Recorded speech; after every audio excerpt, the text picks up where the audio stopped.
Whoa, episode 6. We're getting there and it's getting more in depth. It's called Rebuilding from Nothing.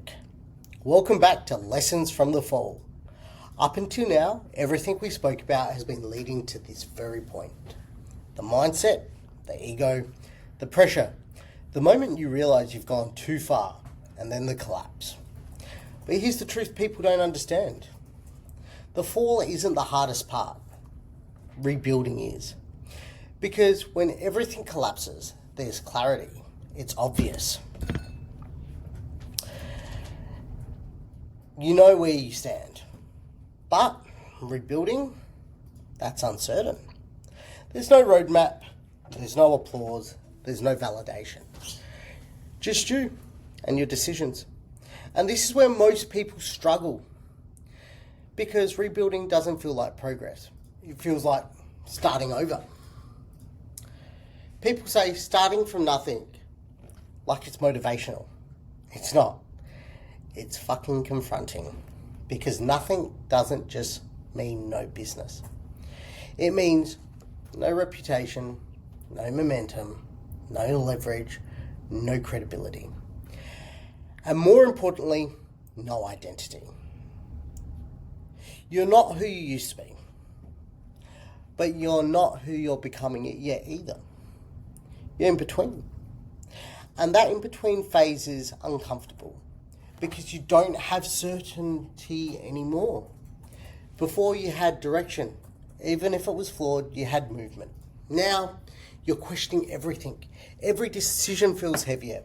Every opportunity gets analysed by people who want to bring you down. Every risk gets magnified and blown out of proportion. And for someone who used to move fast, this feels like friction. But friction, that's growth. Rebuilding isn't about business first. It's about thinking. Because the same mindset that built your success also contributes to your failure and your fall. So if you rebuild with the same thinking, you rebuild that same outcome. And that's the trap. And it's why so many people fail again. Hey, I failed 3 times before I got to this stage. But because they changed their environment, but they never changed their psychology. I've changed my psychology. I've brought people around me. For me, the shift was this. From speed, I went to patience. From ego, I went to awareness. From reaction, I went to structure. From proving, I went to building. And that sounds simple, but it's not. Because it requires you to slow down, to sit with discomfort, to not chase the next opportunity, but just because it's not there, to actually ask, is this right? And the question alone changes everything. One of the hardest parts about rebuilding isn't resisting the urge to rush, because you've it is, but because you've had success before, you know what's possible. You know how to generate momentum. You know how to move quickly. And there's a part of you that wants to get back there fast. But here's the problem. That urgency is often being driven, I should say, by the ego. It's not about building properly. It's about restoring identity. You want to feel like yourself again. You want to prove that you're still capable. You want to show people you're back. And that pressure leads to poor decisions because you started saying yes too quickly. You started chasing deals. You started moving before you built structure. And before you know it, you're repeating patterns. And that's why rebuilding requires restraint, not just action.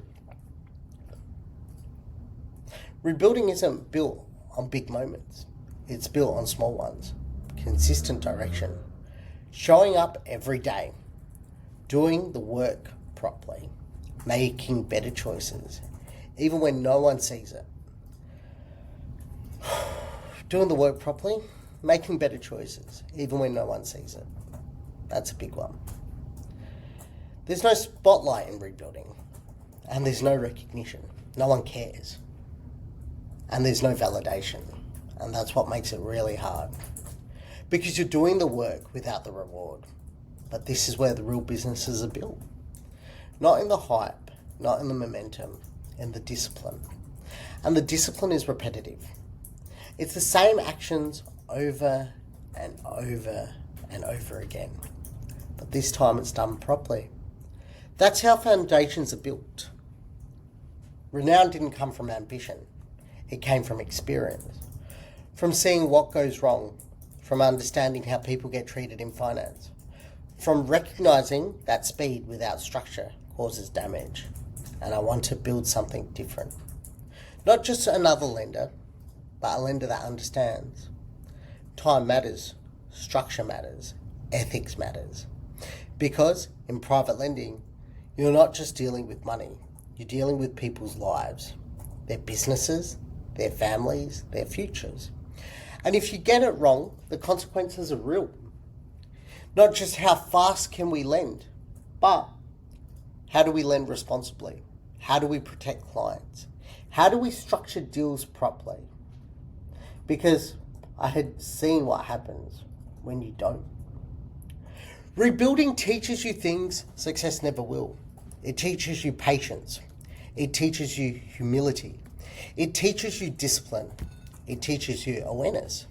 And most importantly, it teaches you responsibility. Because now every decision carries weight. You don't move the same way. You don't think the same way. You don't operate the same way. And the difference, you're not just building again, you're building differently. If you're rebuilding, hold on, let me go back a second. I'm guessing you're listening because you want to understand how I rebuild. You might also be listening because you're actually in the phase of rebuilding. So listen carefully. Accept where you are. Don't rush to escape. Understand it. You need to fix your thinking first. Your mindset will determine your outcome. Don't chase validation. Rebuilding isn't about proving something to someone. It's about building something real. Not for you, but for other people in your life. You come at the end. Speed comes later. Structure comes first. You need to stay consistent. You don't need big moves. You don't need consistent ones. Rebuilding isn't exciting. It's not glamorous. But it's where everything changes. Because you're rebuilding properly. You don't fall the same way again. Our next episode, we'll start shifting into business. We're going to talk about broking in lending.